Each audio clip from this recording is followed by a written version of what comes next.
just go over some real basic, simple metaphysics, because to me, the truth is so simple, and it's only the complexities of the ego that are confounding and make it difficult. The truth is so very simple, and what came to me today is that there's only one law in the kingdom of heaven, and that's the law of love. And if you put that in a sentence form, you could say, what you extend, you are. That's how creation works. God is love, love extends. What you extend, you are. You extend love, you are love. It's the only law. It's kind of nice to know that there's only one law in the kingdom. And because that helps us, in our mind, orient to come back to that. Because that's as simple as it gets. What you extend, you are. That's just a state of beingness. There's no sense of possessing anything, controlling anything, figuring anything out. There's no problem solving involved in that. Just relaxing. What I extend is what I am. Like Popeye. I am what I am, and that's all that I am.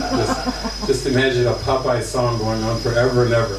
I am that I am, and that's all that I am. And it's a very happy rhythm. And there's a nice rhythm to it. It's beyond the words, but it's very happy and joyful. And then that law of the kingdom gets translated to, we'll call earth life, or the world, is what I extend or project, I make real for myself. So in heaven there's only extension, extending. It's just ever extending. But because there's projection,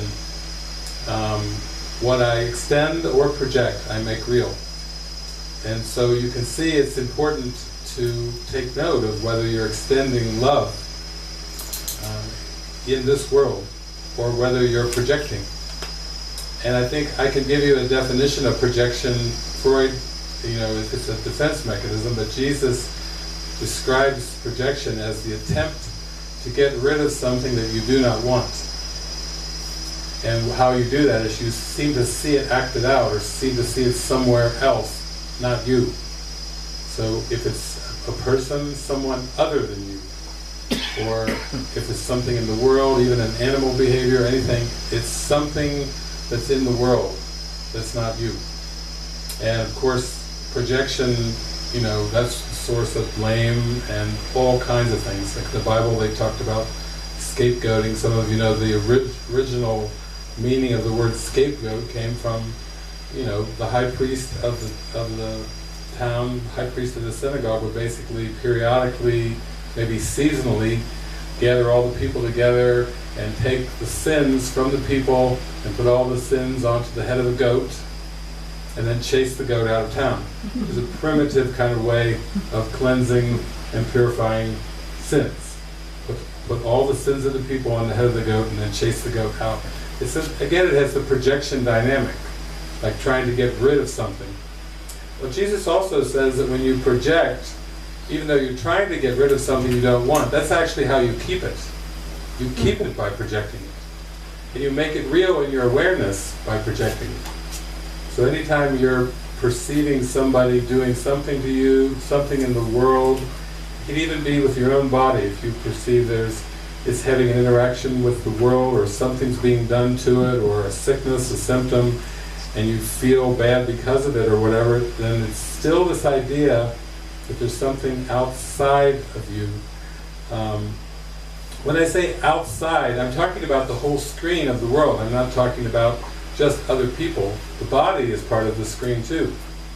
So sometimes when someone doesn't project it into other people and other people's behaviors, they'll project it onto their own body. And you might say, well, that doesn't seem outside, but at one point Jesus says, the body is outside you, but it seems to surround you, shutting you off from others. So the body is outside too. The body's part of the screen as well. So we can't say this is in and that's out. The cosmos is out and the body is in. It's really the body is outside too. And this is all a projection. And I know Francis was saying some questions were coming up about what we really are humans. What are we? Are we light? Are we energy or whatever? I think the best metaphor we could say is that human beings, the stars, the planets, the trees, the rivers, the streams, it's all a projection. Just like if you went to a movie theater and you watched a movie on the screen, and you know that is just a bunch of shadows being projected from the projector. And so everything on the screen is the projection. Sometimes, even in quantum physics, you'll hear quantum physics and scientists talking about the brain, and the brain, and the brain, and Krishnamurti even talked quite a lot about the brain. What's helpful about Jesus' metaphysics is he tells us the brain and the mind are not the same. Basically, it's almost like thinking that your brain has those little electrical impulses, neurotransmitters, our thoughts, is like holding up a match, lighting a match and holding a match up, the light that comes from a match compared to the sun. Those little electrical impulses are like a little match compared to the sun. It's that much difference. In other words, the mind is all powerful. The mind is the seat of consciousness. When the mind's asleep, it's the seat of consciousness. When it's awake, there is no such thing as consciousness. There is no such thing as levels or anything in pure divine mind. But we have to start to realize that everything comes back to the mind, and sometimes that projector analogy helps. When you think of projection, it's not like psychotherapists talk about projecting onto one another, husbands and wives projecting onto each other, children and adults projecting, course students projecting during a Course in Miracles meeting. You see how that's just like this little interpersonal thing, and that's not really what it is. It's the entire cosmos. Is the Big Bang, is the projection of trying to get rid of something that you don't want, trying to get rid of guilt. And it's all part of a trick of dissociation, to forget the light and then also forget the separation and get all caught up in shadowland. And a friend of mine received a bunch of songs from the angels when she was staying with me and nearby and traveling with me, and she kept receiving, huge amount, actually hundreds of songs, 250 or more songs from the angels, and one of them was called Shadowland. And one of the lines from the angels was, Shadowland, where nothing lives and nothing dies and nothing is. There's only lies in Shadowland. So what we're dealing with, the cosmic images of the world, the projection of the screen, we're dealing with a game of deception and lies, particularly in the linear form. I would say some of you probably have come across writings where like Seth, the Course in Miracles, different teachings talk about time is really simultaneous, it's not linear. But in its linear version, where you kind of map it out, that's really it's like a projection of lies and a projection of many shadows. And when you believe your life and your meaning comes from the shadows, then you're taking all your meaning of who you are from the images. And basically, we're told that we can never find ourselves, our true identity, in the images. Try as we may to make better images, to rearrange the images, to get better configurations of the images. We still are not satisfied. No matter how many years, decades, millennia we've tried to rearrange these images to come up with a better picture, it's not satisfying us. So, the Bible even says, hold no graven images before the Lord thy God. You might say, it's hold no images of time and space before your I Am presence. Your I Am presence is everything. You will never be content except in the I Amness that you are, the I Amness that God created you as. So we really need a process that starts to help us loosen the meaning that we've given to these images. And that's what the workbook of A Course in Miracles is about. You can tell from the first lessons. Nothing I see means anything, meaning nothing I perceive. None of these images mean anything. I have given everything I see all the meaning it has for me. I've given all these images all the meaning it has for me. Then he works his way, into thoughts. These thoughts do not mean anything. Then he'll make a connection between the thoughts and the images. My thoughts are images I have made. he's actually giving us the dynamics, so to speak, or how projection works. And then he's going to start introducing to us that we're not really happy and content with this projection. He will actually make it all to lesson 128, where he says, the world I see holds nothing that I want. These images that I perceive hold nothing that I want. We've been looking for love in the symbols. We've been looking for meaning in the symbols, and it's very tiring. He said this world is very tired. It's when people feel worn out from the world. One of my friends one time said, "Stop the world, I want to get off." It's just like, it's dizzying. You know, daily keeping up with this grind of survival and searching for meaning and not finding, searching again the next day, not finding. It's basically, this projection dynamic is what the ego uses to say, seek and do not find. And it's no wonder that sometimes people even have suicidal thoughts when it just continues on, and it's so unsatisfying. It just gets very dark, very, very dark and dim. And so, the opposite of projection with regard to this world is extension. That's extending love. That's why you feel so good when you hug somebody, when you're smiling, when you're laughing, when you're singing, when you're extending your joy and your happiness. You feel your heart's warmed up. You feel like, yeah, this is the good stuff. This is what it's really about. You're on the road to come back to the kingdom of heaven within, which is, what I extend is what I am. What I extend is what I am. It's that simple. So it just takes trust to start to withdraw the meaning that you've given to the world. Because, you know, we have stories of people that end up in institutions, and their families go, "What happened?" And the doctor will say, "They had a psychotic break from reality." And the doctor, the psychiatrist, will describe the images as reality. And maybe they've gone into autism, or they've gone into diagnosed with something where they're in a world of their own. They don't seem to be able to relate.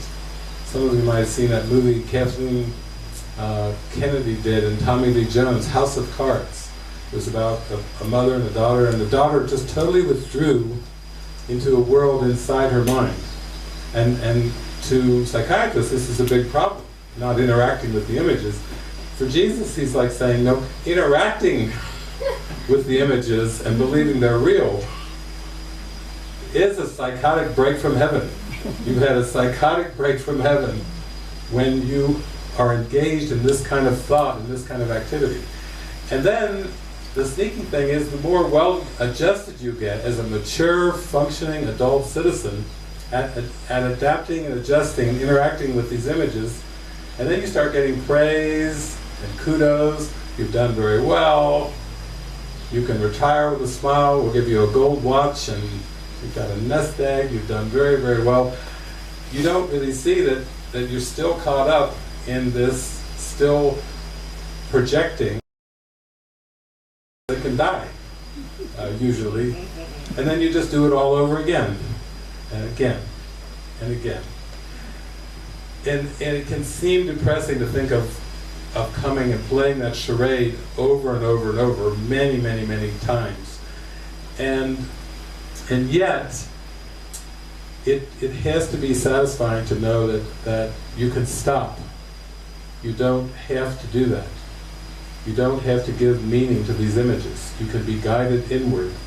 That the world is not going to offer satisfaction or salvation, and it seems like, to some, it may seem the reflections of fear and doubt, like you're losing your mind, but actually you're going inward into sanity, into the kingdom of heaven. Instead of going insane, you're going into sanity. That's the Holy Spirit's interpretation. Someone says, "You're going insane." Yes, I'm going into sanity. Yes, into sanity. And that is what this whole journey is about. It's being okay with letting go of the meaning that you believed was outside, and coming into that stable, consistent, honest, lasting sense of peace. a peaceful perspective of the world. Now, in my life, in the parable of David, I got into this thing of giving. I was talking about it yesterday. It was like give, give, give. I saw that getting was getting me nowhere. And this desire to get things from people, get things from organizations, institutions, governments, from anything in the world. If I had a motive of getting, there was definitely unhappiness with that. Because there's always underneath the getting there's never enough. I mean, how much is enough? Okay, I got. You know, we've done that in our life. I'll be happy when I get, and then when we get, it's still unhappy. There's still not satisfied. Still not satisfied. So I talked a lot yesterday about the giving. And I'm also big on sharing. I really enjoy sharing. I enjoy collaborating, sharing. To me, collaborating and sharing are examples and elements of giving. So I've enjoyed that my whole life. I like to, when I travel, I enjoy sharing, and then Jesus comes in the Course and says, well, nothing in this world can be completely shared. So it's nice to have that as a context, because again, this is Shadowland we're talking about. And this world was made as an attack on God, a place where God could enter not. This world was made as a distractive device. It was made as all smoke and mirrors. It was made as a device by the ego to keep us from be still and know that I'm God. And so we're not going to ever find complete sharing with the images. And we talked about that a little bit a couple days ago, where even in this world, when you share a possession, you divide its ownership. You actually have less of the possession when you share it. You see how the ego equates sharing and loss. And we probably have heard that when we've grown up. Like, you know, they give us a bologna sandwich for lunch, and we sit next to someone and we give them some, and then we give another piece, and we give another piece. We go home, we tell Mom, I shared my sandwich. You did? What did you eat for lunch? Oh, nothing. I had some milk. So you didn't eat anything? You didn't put anything in your tummy? I shared it. Not a good response from Mom. If we're sharing our sandwich at lunch every day, and they have it, and none of it makes it down into the belly, that's not going to be a good response from Mom. It's this, there's sharing and loss. Like, oh yes, good, it's good to share. Yeah, share, I like that. To a point, you know. Just be reasonable, though, you know. You see the possession part is under there pretty strong. But I find with ideas in the mind, when you get into miraculous ideas, you can freely share these ideas. And as Jesus says, the giver and the receiver have more through the sharing of miracles. There's no loss involved in sharing the miracles. There's no loss involved in sharing the Beatitudes from the Bible. There's no loss involved in sharing joy and happiness, love. We've tried it on planet Earth. We try sharing bodies. That's a pretty difficult situation there. We try to share bank accounts. That's pretty tough. We try to share a living space. We call it a community. Very, very difficult. It's very difficult to share anything on planet Earth. There always seems to be a catch-22. Like, oh, sharing, that's wonderful, wonderful. Can I have a little privacy, please? Give me my space. A line from the 60s. Give me my space, man. I need my space. You know, you can see that the sharing only goes so far, and then it's like, close enough. Or, that's enough of that. I think I want mine back. Whatever it was, I want it back. You see, and what Jesus is saying is, there's only one thing that you actually can share with regard to perception. So it's good to know what that one thing is, because I think most of us feel there's something good about sharing. Even when we were in preschool and kindergarten, the teacher said, now share. Share your toys. You share different things. Learn to share, learn to share. Well, Jesus tells us that a healed perception, the Holy Spirit's perception of the world, can be shared. And in fact, it's the only thing. Isn't that helpful? If that's the direction we're going, if sharing is the earth version of extending, if sharing is the earth version, like to collaborate, to join together, to share, and we want to share love so we can learn to extend love like our Creator, and then come back to the kingdom of heaven, the state of mind of the kingdom of heaven, then a shared perception is the only thing that we can share. There's nothing else that's capable of totally being shared. And in fact, you'll find, I think, that as you go into this mystical experience of sharing and communing with the Holy Spirit, that it's a little bit more like what Kirsten described. It took her into the state of oneness. First there was Paramahansa and Gandhi and Jesus and so forth, and then all of a sudden there was this light, and that was all that there was. So it's kind of a shared perception that actually takes you beyond perception entirely. It actually takes you directly into the light and the love that you are. And so that's the gateway, that's the keyhole.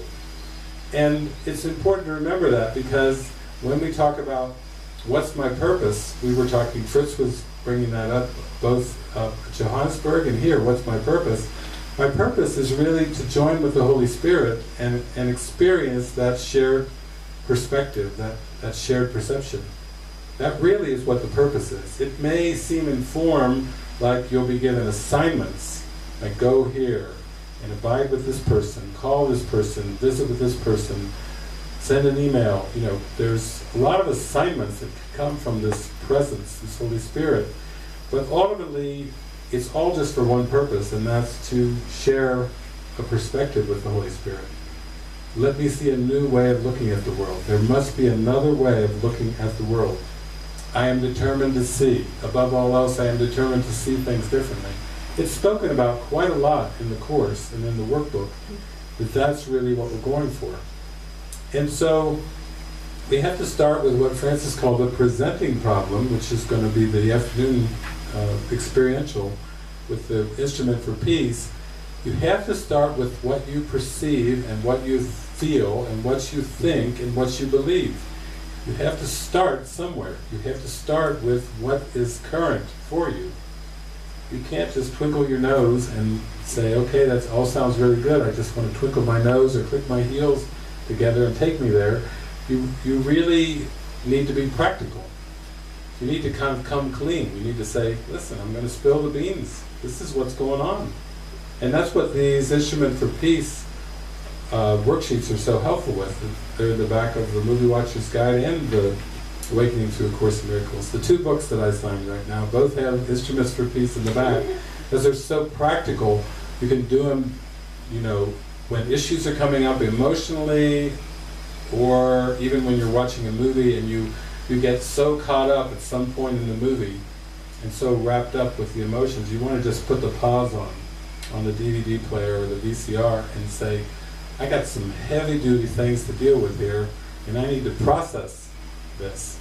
And that's what Jesus did with me. He would take me to the movies, I'd have all these emotions come up, flushed up from the unconscious mind during the movie, and then he would do kind of an instrument for peace with me in the car, right when I got out, where it was still fresh. Let's catch it while it's fresh, and let's work it in. Work it in. What's going on in there? Well, that was a scary movie. No, the movie wasn't scary. You generated this fear. The fear is coming from within your mind. The movie wasn't a scary movie. Or that's a funny movie. No, your funniness comes from within you. You know, all your emotions arise from in your own consciousness, your own awareness. So we have to see what's happening here. Well, let's use the movies and start to do the mind training with all your relationships with your movies. So I think what we want to do is have that as our context today, so whatever topics and themes we go into, we can start to see, this is part of a trick, a sleight of hand, a way of kind of distancing myself from problems. And that's the way it seems to go on planet Earth, where there's a distancing. It seems like this is the problem.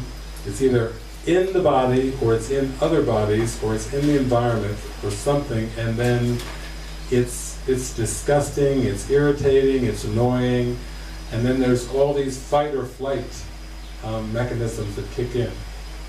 I either want to fight against what this evil, negative thing is that's outside of me on the screen, or I want to flee and just get as far away from it.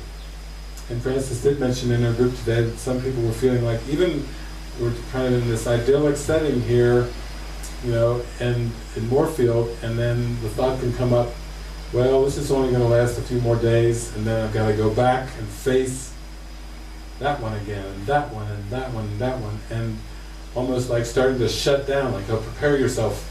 Don't get too happy here. It's going to be a big, you'll fall farther when you go back. Just keep it low. Just keep it in low gear here. Don't get too loving and too joyful here. Keep it in low gear so when you go back, it's not too big of a letdown. We have to get away from that kind of mentality and start to realize we're entitled to that joy. We are the bringers of joy. We are meant to be the light of the world. We are meant to be carriers of the light, carriers of the love, extenders of the love. We need to get habitually into that, and let go of these bad habits of projection, blame, and then ultimately depression and anger that starts to build up, as if somebody's forcing us to do something, as if our life is not our own. Oh, I was born into these circumstances and I can't escape, and you get into this victim mentality, and then it just gets darker and darker from there. You start to think those thoughts more, you start to project those attack thoughts, and then the world makes it real for you. As I said, whatever you extend or project, you make real for you. Not in reality, but when the attack thoughts are projected, it's a very closed system. It's like a loop. Oh, I'm thinking these thoughts, I'm feeling these feelings, and look what happened to me. There it is. There it is. There's the evidence. There's the evidence. And when we go through that loop so many times, you see it's a very tight, closed loop. It seems to be no escape. It's when people get very, very desperate. And they feel panicky. Almost, some people will tell me they have panic attacks. They just get in these anxiety modes, and then it starts to spin faster, and then they just get tighter and tighter in some kind of loop, and then it starts to get into a dark depression, and they feel like they're going down the drain. And then they feel like, I don't know where this started, but I have to cry out. There has to be a better way. We specialize in this. We specialize in helping people snap out of that, whatever it is. Sometimes the deeper, the darker the pit is, the higher you rise out of it.